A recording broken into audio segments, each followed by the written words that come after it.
Yaudah, begini kamu salam. Ya. 1, 2, 3. Assalamualaikum warahmatullahi wabarakatuh. Perkenalkan, nama saya Nadia Eskarima dengan NIM 2022 0710 048. Dan saya Ida Saikti dengan NIM 202207100079. Di sini kita dari mahasiswa Prodi Komunikasi dan Islam Universitas Muhammadiyah Yogyakarta. Di sini kami akan membuat video mini podcast untuk tugas Mata kuliah komunikasi antar budaya dan budaya. agama. Di sini tugas kami untuk saling bercerita dan sharing terkait Culture shock culture kita. shock. Ya, mungkin bisa dimulai dari sebelumnya saya berasal dari Oh iya, asli Magelang, Muntilan, tapi untuk saat ini saya berdomisili dan berKTP Yogyakarta. kalau saya kebetulan asli Jogja dan KTP saya juga domisili Jogja. Oke, mungkin dari Mbak Nadia dulu, mungkin apa culture shock yang dialami karena nggak pernah keluar Jogja, jadi mungkin menghadapi orang luar Jogja yang datang ke Jogja. Apa ya kalau culture shock dari saya tuh?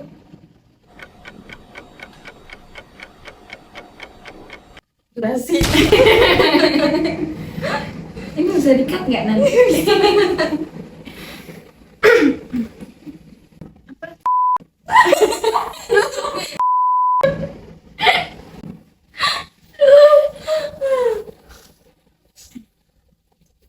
Saya apa aku? Saya, weh. Mau Menghadapi ini ya, menghadapi orang luar Jogja yang datang ke Jogja. Saya dulu aja deh. Gimana? kalau dari Yay saya or nay? Nih. Oke.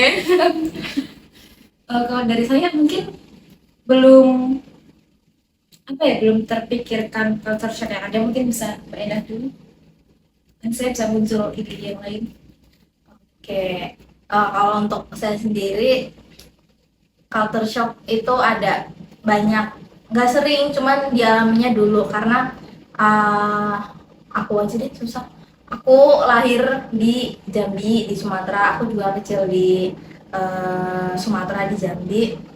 Terus juga kayak lebih mengenal lingkungannya itu lingkungan Sumatera, bahasanya, terus makanannya juga. Cuman di umur kayak sebenarnya tuh tiap liburan kayak semester gitu, karena bapakku guru, jadi pasti pulang ke Magelang. Jadi itu walaupun udah tertanam kayak apa ya, budaya-budayanya Sumatera, tapi tuh tetap ada rasa, oh aku nih Jawa, aku nih orang Jawa, kayak gitu. Orang tua pasti Jawa karena mungkin kalau liburan pulang gitu terus ketemu keluarga yang orang Jawa juga, jadi tuh nggak begitu menunjukkan kayak aku Sumatera banget kayak gitu, enggak.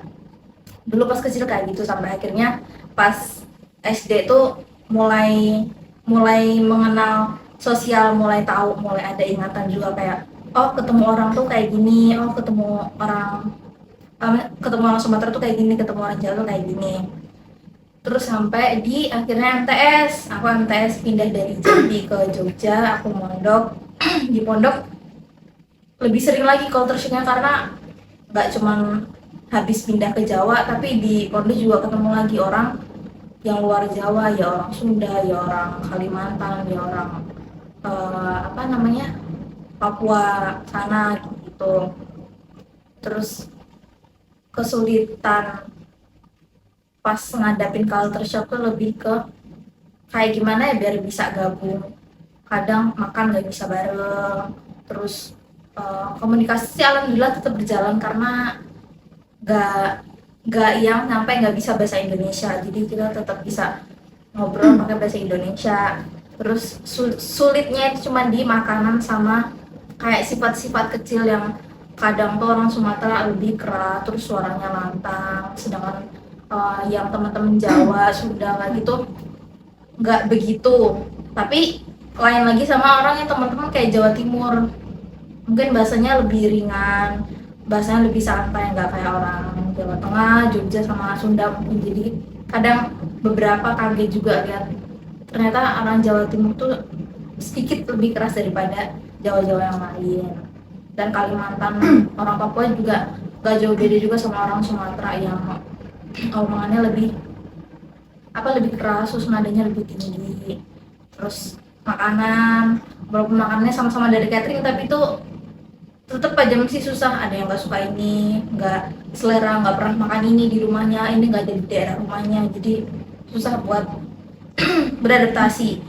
Itu sih mungkin dari Mbak Nadia di pondok atau di sekolah.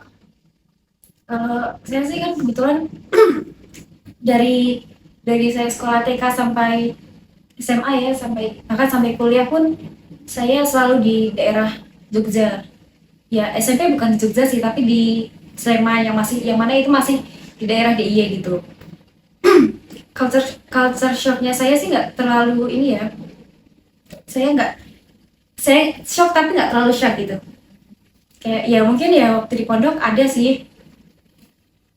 Kalau tentang kan tadi, kalau kamu tentang makanan ya tadi yang setelah waktu di pondok. Ya sebenarnya ya hampir sama juga sih. Sebenarnya Makanan kan emang jelas selera orang tuh beda-beda gitu. Apalagi di pondok kan nggak bisa milih makanan gitu. Itu ya ada show. Kadang saya juga ini kayak kurang selera sama menu-menu di pondok gitu. Terus untuk saat kuliahnya ini karena saya jarang keluar luar Jogja juga, jadi mungkin ini ya culture shocknya terhadap teman-teman saya yang dari luar Jogja gitu.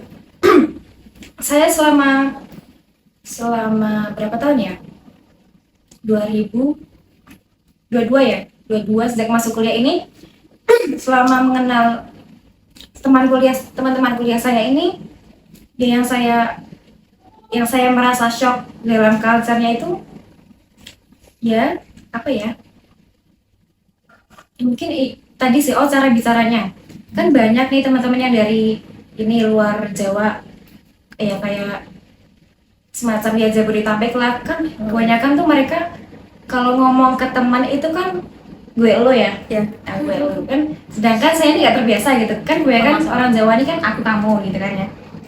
Terus kalau ngomong gue lo tuh orang-orang yang dari Jabodetabek itu kayak saya ini bingung, kayak harus bicara ke mereka nih harus pakai aku kamu apa gue lo juga ya gitu. Kadang menyesuaikan aja sih, tapi untuk sayanya sendiri lebih sering pakai aku kamu sih, kayak dari budaya saya sendiri. Tetap pakai lo gue. Iya.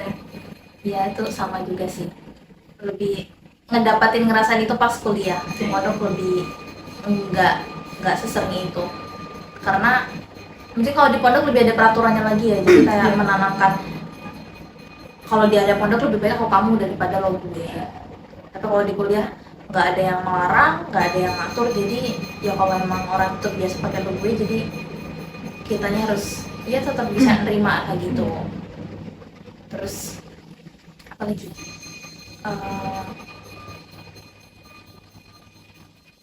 Selain itu, kayaknya nggak ada deh. Selain makanan, cara bicara, sifat sih, perilaku. Cuman nggak mesti nggak jadi patokan kayak karena dia orang Sumatera dia pasti keras, dia pasti ini enggak. Soalnya lebih universal gitu loh. Maksud kan kayak orang Jawa pasti ada yang kayak gitu juga, orang Jawa pasti ada yang keras juga, orang Jawa ada yang suaranya lantang juga, orang Sumatera juga ada yang kalem, nggak yang apa-apa pasti apa sih kayak ngegas kayak gitu, nggak juga. Lebih ke harusnya itu bukan yang di shock-an buat culture, lebih ya udah karena itu udah sifat aja. Tapi ya sampai sekarang bagi kita culture shock itu ya kita masih bisa ngatasinnya ya, kayak nggak terlalu berat banget gitu. Oke, itu aja atau ada yang tambahin lagi? Enggak. Serang lagi. Ulangi ya. Aku kemana-mana sih orangnya, tapi nggak, mungkin karena introvert juga jadi nggak begitu menghadapi orang yang membuat aku tuh jadi shock. Kecuali kayak kalau kuliah kan emang interaksi harus, entah ada tugas kayak gini berpartner bareng. Apalagi sering banget kelompok-kelompok. Oh, jadi kan mewajibkan banget. Coba kalau misalnya enggak, mesti kayak orangnya introvert ke lingkungan kayak gitu, mesti nggak bakal mendorong dirinya tuh buat berinteraksi ke orang lain. Jadi lebih merasakan shock kayak gitu pas kuliah, karena nggak ada batasan, nggak ada yang ngatur, nggak ada yang larang. Jadi kayak menurut setiap orang, ya dia aku kayak gini boleh, dia aku santai, ya dia kayak gitu ke orang lain. Tanpa kayak ngeliat dulu, oh dia tuh orang Jawa harusnya kayak gini, oh dia tuh orang mana harus kitanya harus kayak gini. Mesti enggak, kayak gimana kita ke orang lain, ya orang lain kayak harus mengerti gitu loh. Yang kita rasakan kan selama ini seringnya kayak gitu. Aku cukup. Kalau saya juga cukup sih itu aja. Ya semoga next bisa berkelana, bisa Amin. kemana-mana, ke luar negeri juga tentunya. Amin. Oke, sekian dari kita berdua. Eh, kalau ada kurang, kesalahan penyampaian, pengucapan, mohon dimaafkan. Sekian dari kami berdua. Wassalamualaikum warahmatullahi wabarakatuh.